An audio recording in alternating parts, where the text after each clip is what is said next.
Bang, sebelum sampai situ dulu Bang, kita mau nanya dulu nih, ada juga yang mendasari orang ini gitu ya, untuk mengatakan bahwa Mbak Alawi ini bukanlah zuriat Rasulullah, itu adalah metode DNA namanya gitu Bang.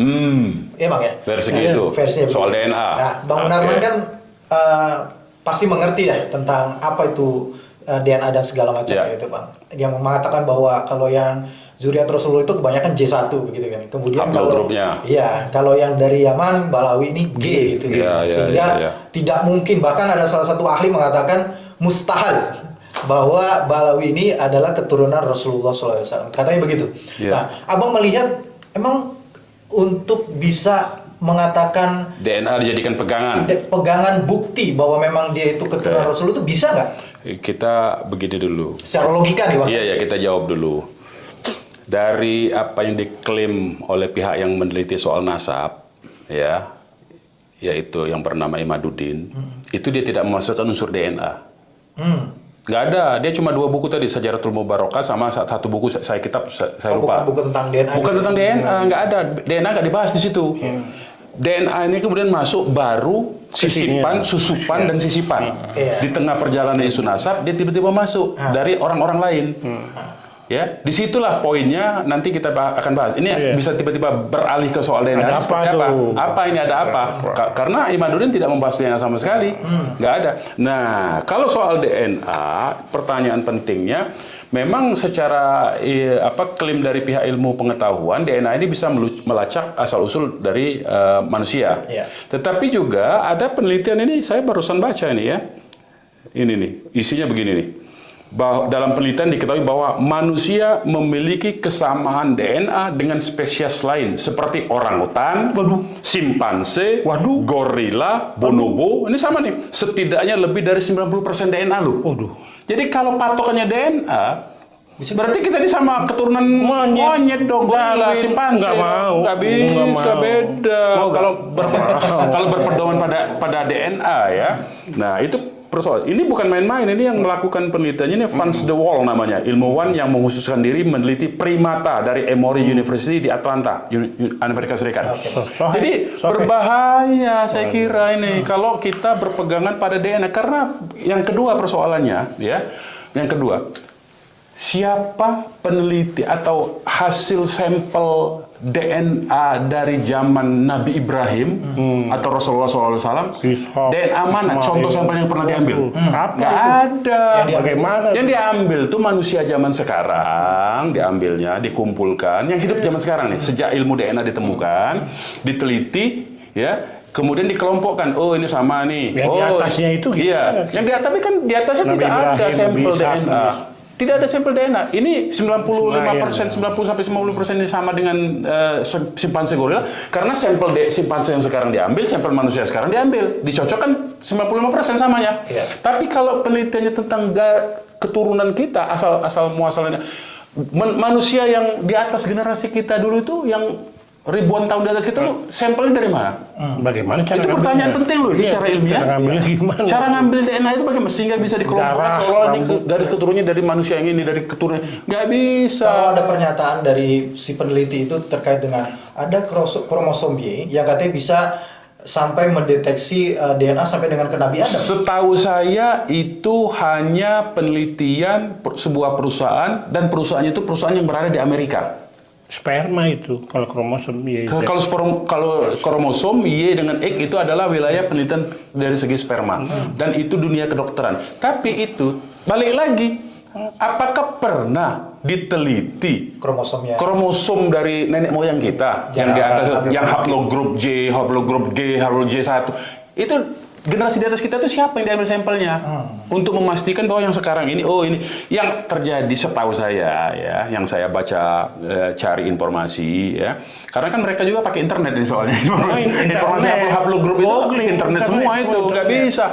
Setahu saya kalau dari internet ternyata yang diambil tuh sampel manusia sekarang, kemudian dikelompokkan, ada misalnya 1000. Dari 300 orang sama. Oh, ternyata 300 orang ini ininya hidupnya di Timur Tengah. Makanya oh ini grupnya ini. Oh, ini hidupnya di Asia Tengah. Oh, ini 200 orang dari Asia Tengah. Begitu. Kemudian dia oh ini sama. Nah, ada yang tercecer di Indonesia. Oh, ternyata dia sama di Asia Tengah atau di Timur Tengah. Baru dikelompokkan. Jadi bukan pada sampel primer seperti yang dikatakan secara metodologi, sampel primer dari manusia di atas kita.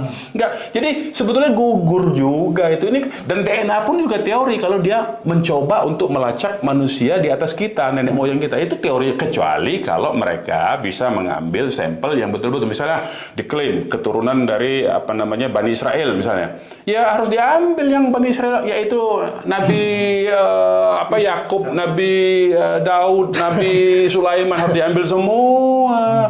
Dan satu kan yang kan sekarang ini fitnah-fitnahnya itu bahwa ada ternyata lebih banyak sampelnya sama dengan bangsa Israel. Yahudi. Ya jelas lah, orang Yahudi itu kan anaknya Nabi Yakub, anaknya Nabi Ishak. Nabi Yakub anaknya Nabi Ishak. Nabi Ishak itu kan saudaraan sama Nabi Ismail.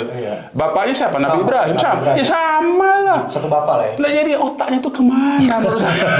Jadi tidak lebih ini propaganda menurut saya akhirnya. Apa dibalik itu semua, Bang? Yang menjadi pertanyaan adalah apa dibalik itu? Karena seperti yang dinyatakan oleh si peneliti ini, Bang, di dalam podcast dia mengatakan bahwa dasar atau latar belakang dia meneliti itu adalah dengan mencari di Google 2 orang, Habib Rizik Syihab dan Habib Bahar. Hanya 2 itu aja yang motif yang menjadi penelitian. Dasar penelitian dia. Apa, Bang, sebenarnya Abang lihat di balik ini semua? Kalau saya, ini ada sponsor dari State Intelligence. Saya nggak nyebut lembaga ya. Ini ada sponsor dari State Intelligence Sponsorship. Ya, di balik ini semua isu ini, tujuannya tidak lebih dan tidak kurang. Ini begini, ini kita tahu sejak 2016 ini kebangkitan umat Islam ini kan luar biasa, ya kan? Kemudian terjadi sinergi, persatuan, ya, antar mazhab, antar golongan, antar ormas. Ini kan hampir semua sudah punya kesadaran untuk bersatu. Nah, ternyata kemudian dengan ini dia mengkhawatirkan status quo, pihak yang berada di status quo yang diuntungkan oleh status quo sekarang. Pihak ini adalah orang-orang, kalau dalam teori sosial itu, ya, itu the ruling class ini. Dia terganggu nih kalau umat Islam bersatu, ya, antar ormas, antar mazhab ini. Jadi harus diacak-acak. Nah, problemnya adalah, ya, kalau saya perhatikan motivasinya ini, mereka melihat kalangan ulama. Jadi saya tidak nyebut satu saja, kalangan ulama. Baik dari kalangan habaib, ulama dari kalangan habaib, maupun dari kalangan yang dikenal oleh masyarakat sebagai kiai-kiai kampung, kiai-kiai ulama-ulama pribumi, kalau mereka nyebutnya kan begitu. Ini terjadi persatuan. Nah, mereka nggak mau ini terjadi persatuan.